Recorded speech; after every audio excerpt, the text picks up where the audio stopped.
London, 1896. The Thames River, free and sluggish, carries more than just silt and debris downstream. On an April afternoon, a bundle wrapped in brown paper is pulled from its waters near Reading. Inside lies the body of a baby girl, strangled with white tape. This discovery would unravel one of the most chilling cases in Victorian England, the crimes of Amelia Dyer, to the outside world. She was a kindly middle-aged nurse and foster mother to desperate women in need.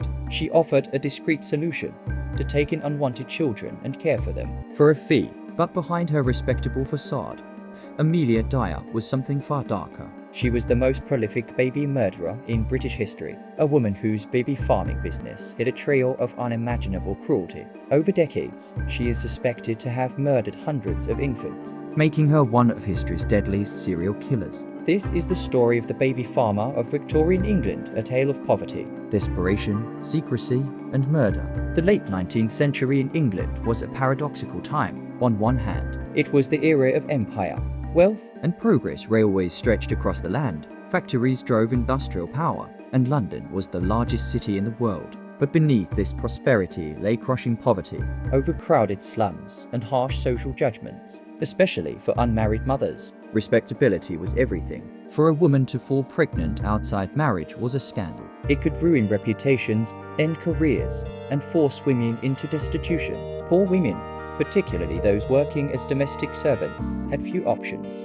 Some sought illegal abortions, others abandoned babies in orphanages, hospitals, or worse, on the streets. And then there were the baby farmers. Baby farming was a grim Victorian business. Women, usually older widows or nurses, would advertise their services in newspapers, offering to foster or adopt babies for a fee. Desperate mothers would pay them a lump sum or weekly installments in exchange for the promise of care. Some baby farmers did provide genuine care, but many saw it as a profit scheme. With too many babies and too little money, neglect was common. Infants would waste away from starvation, disease, or abuse. High infant mortality rates provided cover. After all, in Victorian England, infant death was tragically common. But Amelia Dyer would take baby farming to an even darker place. Amelia Elizabeth Dyer was born in 1837 in Pall Marsh, a small village near Bristol. She was the youngest of 5 children. Her father was a shoemaker, and her childhood was overshadowed by her mother's mental illness, caused by typhus. Amelia witnessed her mother's violent fits, and later had to nurse her during her decline, a trauma that shaped her view of mental illness and care. Her mother died when Amelia was just 11. Soon after, she was apprenticed as a corset maker, a trade offering little joy or money. But Amelia was clever and ambitious.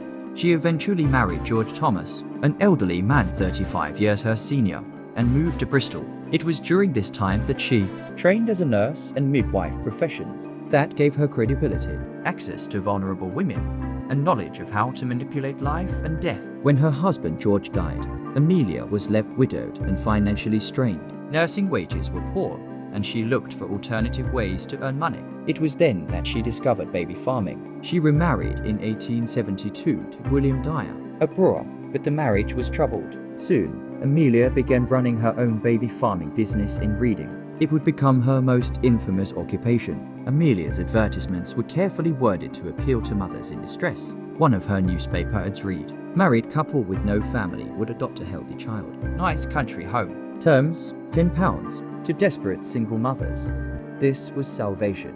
For 10 equivalent to several months' wages, they could hand their baby over to Amelia and escape shame. But Amelia had no intention of providing care. Instead, she found that murder was far more profitable. Why spend money feeding and clothing a baby when you could simply dispose of it and take the next child? For another fee, she developed a simple, horrifying method. After collecting a baby, she would quietly strangle it with white dressmaking tape. This tape, wound tightly around the neck, became her trademark. She would later admit chillingly, "You could tell it was one of mine because of the tape around its neck." The bodies were often wrapped in paper, blankets, or cloth, and then dumped into rivers or hidden.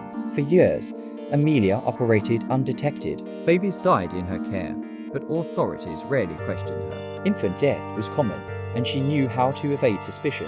Sometimes she would neglect babies, letting them die slowly of starvation or opium-laced syrup, a drug widely used to keep infants quiet. But by the 1870s, suspicions began to grow.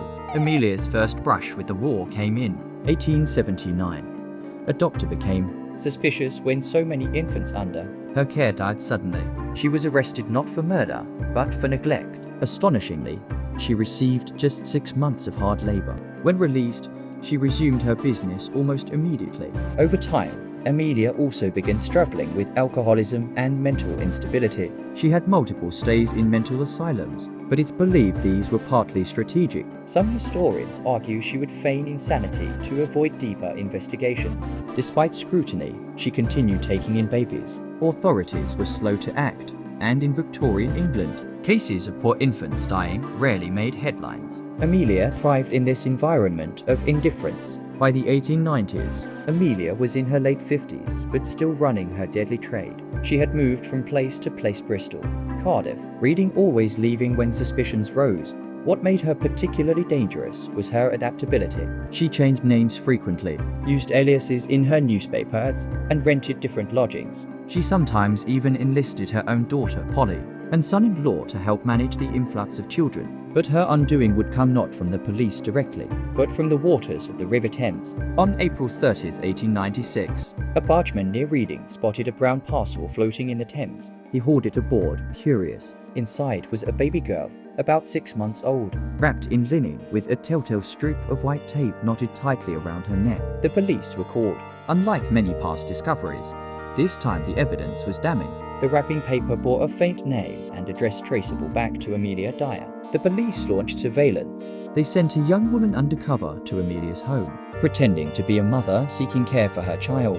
Amelia eagerly accepted the offer, asking for money upfront. This was enough for police to act. On April 3, 1896, officers raided her house. What they found was a scene of horror: piles of baby clothing, adoption paperwork, advertisements, and quantities of white tape. Amelia Dyer was arrested and charged with murder. During her interrogation, she made no attempt to deny her actions. Instead, she calmly admitted, "I have killed hundreds of children," while historians believe she may have murdered more than 200 babies over 3 decades. She was formally charged with just a handful of cases, including the baby found in the Thames. Her trial at the Old Bailey in May 1896 lasted just 5 days. The jury took less than 5 minutes to find her guilty. Her demeanor shocked onlookers. She was calm, detached, even smiling at times. Before her execution, she wrote a 200-word confession, detailing her crimes. It was a chilling document that left no doubt as to her guilt. On June 10, 1896, Amelia Dyer was hanged at Newgate Prison. Her last words were, "I have nothing to say." The case horrified Victorian society. Newspapers branded her the ogress of Reading, and the baby farming murderess. Her crimes shocked a public that had largely turned a blind eye to the baby farming trade. As a result, the case sparked legal reforms. Parliament introduced stricter adoption and fostering regulations, requiring better oversight of those taking in children. Doctors were also required to report suspicious infant deaths. Yet Amelia's crimes left a haunting legacy. She remains one of the most prolific serial killers in history. Scholars estimate she may have murdered as many as 400 infants, making her death toll greater than even Jack the Ripper.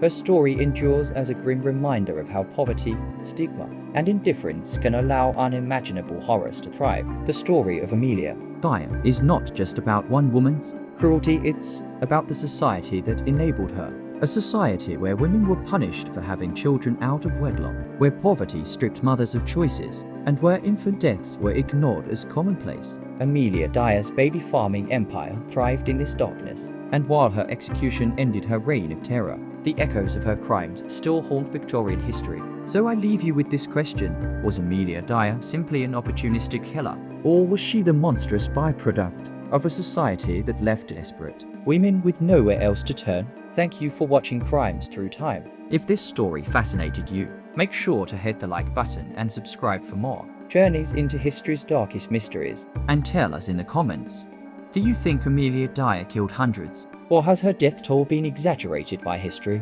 We'll see you in the next episode. Until then, stay curious, stay safe,